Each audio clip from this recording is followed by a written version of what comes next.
Dan ya, oke, inilah tampilan dari aplikasi tabungan siswa ya. Layaknya kita menabung di sekolah ya teman-teman. Bedanya ini secara online, jadi si guru nanti atau si admin yang mengelola tabungan si siswa, jadi bisa secara online, bisa dibuka dari handphone ya, seperti itu teman-teman. Oke, ini sangat sederhana tapi lumayan fungsional untuk sebuah aplikasi tabungan bagi siswa. Oke, untuk cara instalasi dan setting-setting yang lainnya simak terus.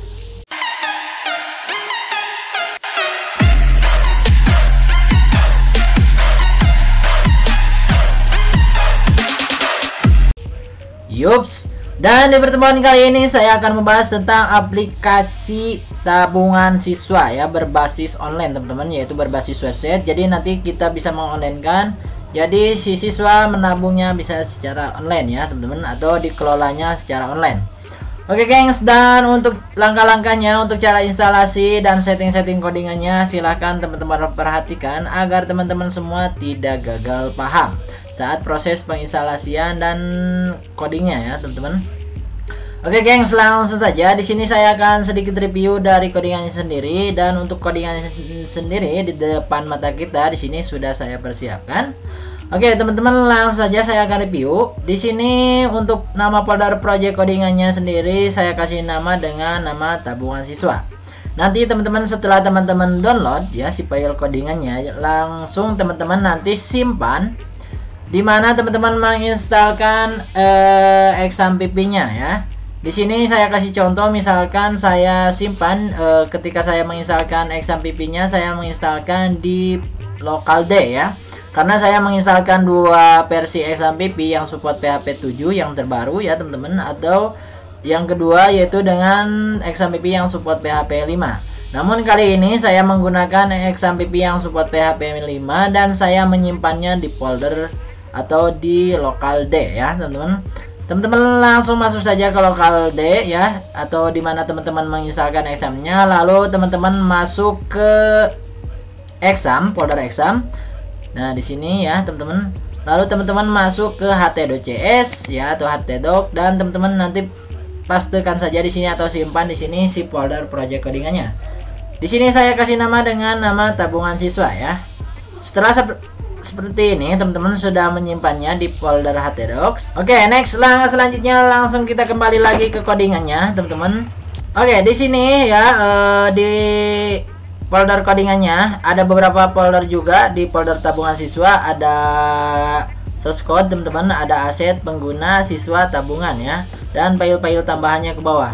Dan untuk database-nya sendiri sudah saya satu folderkan di sini ya teman-teman. Saya simpan dalam satu folder dengan nama tabungan.sql.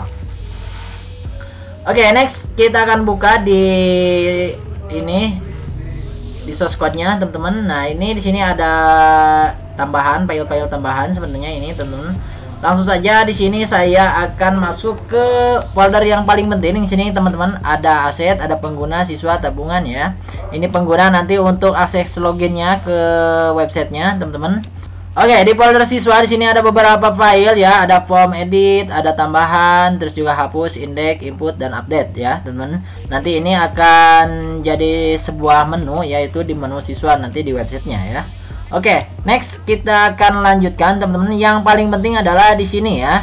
Ini ada beranda, ini untuk halaman beranda, cetak, konten, footer, fungsi ya. Di sini untuk headernya, indeks di sini untuk indeksnya, dan yang paling penting adalah di sini teman-teman ya, di file koneksi. Nah, di file koneksi ini teman-teman nanti harus setting ya, harus setting. Jika teman-teman pensettingan atau file config ini atau file koneksi ini berbeda, maka teman-teman harus samakan persis seperti ini ya. Oke, di sini untuk koneksinya kita buka dengan PHP ya. Di sini $koneksi. Nah, ini untuk MySQL Connect-nya. Kasih dengan localhost ya. Di sini untuk lokalnya teman-teman. Terus juga di sini untuk username-nya teman-teman kasih dengan nama root, jangan sampai salah ya. Dan untuk password-nya di sini teman-teman kosongkan ya. Dan untuk DBNM-nya teman-teman di sini kasih nama sesuai dengan kebutuhan teman-teman. Di sini saya kasih contoh dengan nama tabungan. Dan ini harus sama ketika kita membuat si nama folder si nama database ini dengan nama yang nantinya kita buat di folder exam pp atau di php my admin. Paham ya? Jika tidak sama, nanti teman-teman samakan ya. Nanti mungkin saya akan perbesar, kita akan perbesar. Nah ini, nah harus sama seperti ini. Jika di sininya berbeda, nanti teman-teman samakan seperti ini ya. Oke, next, langsung saja kita akan next ke langkah selanjutnya. Kita akan coba membuat database baru dengan cara teman-teman hidupkan dulu exam pp-nya. Nah, ini di sini dengan satu catatan teman-teman, untuk versi examnya teman-teman harus samakan dengan apa yang saya pakai ya. Teman-teman bisa samakan di sini untuk kontrol panelnya p3.2.1 atau untuk versinya sendiri. Nah, ini ya, teman-teman. Versinya adalah 5.6.14. Oke, dan setelah itu teman-teman tinggal hidupkan saja Apache dan MySQL-nya sehingga teman-teman running ya. Jika sudah running berarti itu tandanya kita sudah menghidupkan Apache dan MySQL-nya. Karena di sini kita menggunakan PHP dan MySQL. Oke, next, langkah selanjutnya di sini kita akan membuat database terlebih dahulu dengan cara teman-teman masuk ke browser ya. Oke, gengs, langsung saja di sini teman-teman ketikkan saja localhost ya /phpMyAdmin. Nah, seperti ini, jangan sampai salah. Lalu teman-teman klik enter. Oke, teman-teman, dan di sini teman-teman tinggal buat database baru dengan nama ya. Kita klik saja di sini new ya, teman-teman. Lalu kasih nama nantinya. Nah, di sini untuk basis datanya atau nama database-nya, teman-teman kasih nama di sini. Ini harus sesuai dengan apa yang tadi saya sampaikan di sini. Nah, ini untuk nama database-nya adalah tabungan. Jika teman-teman mengubah nama database-nya, jadi teman-teman harus samakan ketika membuat di phpMyAdmin-nya. Oke, kita akan kasih saja di sini adalah tabungan ya. Langkah selanjutnya teman-teman tinggal klik buat. Setelah teman-teman buat, langkah selanjutnya teman-teman tinggal impor ya. Dan pilih file dimana teman-teman menyimpan si folder codingannya yang tadi ya, yaitu di local D. Lalu masuk ke folder exam dan masuk ke ht.cs dan cari folder codingannya ya, teman-teman, yaitu tabungan siswa. Nah, ini karena di sini saya simpannya satu folder, lalu teman-teman cari database-nya dengan nama tabungan.sql. Teman-teman tinggal klik dan klik open. Seperti itu. Dan langkah selanjutnya teman-teman tinggal scroll ke bawah lalu klik kirim. Mantap ya. Tunggu hingga proses pengimporan database-nya selesai, nanti akan agak sedikit running ya. Karena di sini saya sudah membuatnya, maka saya tidak akan membuatnya lagi. Itu sebagai gambarannya saja. Oke, next, langkah selanjutnya di sini saya akan coba buka untuk folder untuk database-nya, teman-teman, yaitu dengan nama tabungan. Nah, ini kita akan buka, nanti kira-kira akan seperti ini setelah teman-teman mengimpor ya. Oke, nah ini di sini ada beberapa tabel teman-teman ya, ada siswa, tabungan, dan user. Karena ini memang sangat sederhana tapi fungsional untuk sebuah aplikasi tabungan secara online berbasis website ya. Nah, di sini ada siswa nanti yang menabungnya dan tabungan, dan user untuk pengguna nanti pengelolaan dari dashboard adminnya. Oke, next. Langkah selanjutnya langsung saja di sini teman-teman kita akan coba panggil si folder project codingannya dengan cara teman-teman ketikkan saja localhost di sini. Lalu slash nama folder project codingan, yaitu yang ini, teman-teman, tabungan siswa. Oke, kita akan kembali, langsung saja kita klik slash lalu di sini tabungan siswa. Nah, ini ya. Nah, ini jadi hingga seperti ini. Ini folder project codingannya dan ini untuk lokalnya ya. Kita klik enter. Dan secara otomatis kita akan dibawa ke halaman login ya, teman-teman. Ke halaman login. Dan untuk mempermudah di sini saya set untuk username dan passwordnya adalah admin. Oke, kita ketikkan saja admin dan passwordnya juga admin. Lalu kita klik. Yups, mantap ya.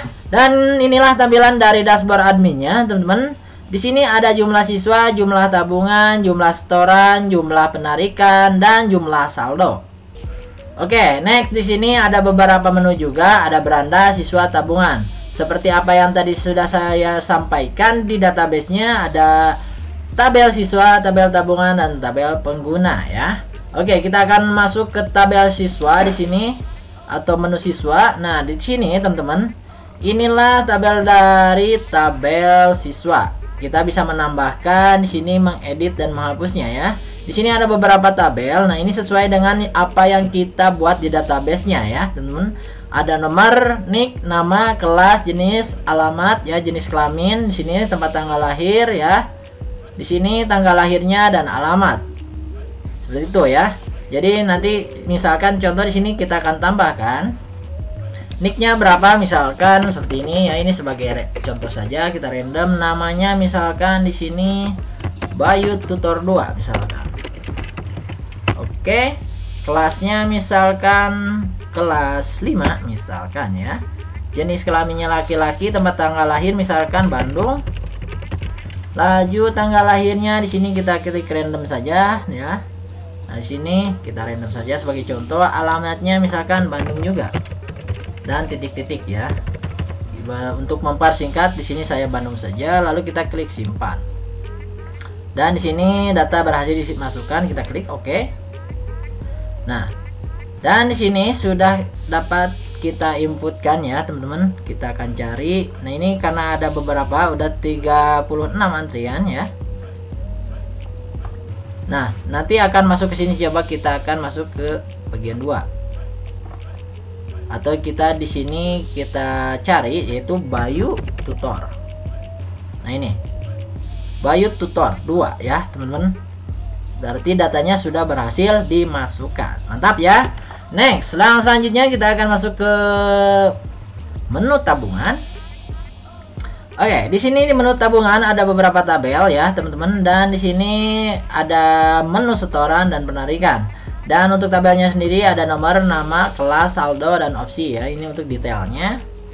Dan di sini kita saya sempurnakan dengan search engine ya. Jadi nanti kita bisa mencari kalau datanya sudah banyak, ribuan, ratusan ribu, jadi langsung bisa kita cari saja dengan namanya atau dengan nicknya ya, teman-teman, seperti itu.